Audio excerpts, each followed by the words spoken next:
अस्सलामुअलैकुम वरहमतुल्लाहि वबरकातुहू। हमारा आज का टॉपिक हाई ब्लड प्रेशर है। इसके अलावा खून की हिद्दत को ये नुस्खा बहुत ज़्यादा कम करता है, डिप्रेशन और टेंशन को ख़त्म कर देता है।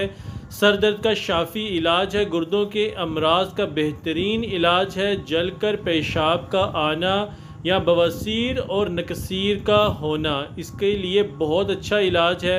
इसके अलावा राहम की सोजिश, खुसिया तइन की सोजिश, गुर्दा और लबलबा की सोजिश, मैदा और जिगर की सोजिश का शाफ़ी हल और इलाज है अल्हम्दुलिल्लाह। नुस्खा कुछ यूँ है: छोटी चंदन, दाना इलायची खुर्द, संदल सफ़ेद इंडिया खालिस, ज़ीरा सफ़ेद, चावल कशनीज़ यानी कि धनिए के अंदर से निकाले हुए मगज़, इन्हीं को चावल कशनीज़ कहा जाता है। काली मिर्च उंदा, तमाम अज्जा 50-50 ग्राम ले लें, सबको अलग अलग साफ़ कर लें, पीस लें और पाउडर बना लें और मिक्स कर लें।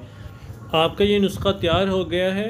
इसको 500 मिलीग्राम से लेकर तकरीबन आधे ग्राम तक आप इस्तेमाल कर सकते हैं, दिन में एक बार से लेकर 2 बार तक। इंशाअल्लाह आप इसको इस्तेमाल करें, बहुत फ़ायदा होगा और आपके तकरीबन तमाम इससे मुतल्लिक़ अमराज़ ख़त्म हो जाएंगे।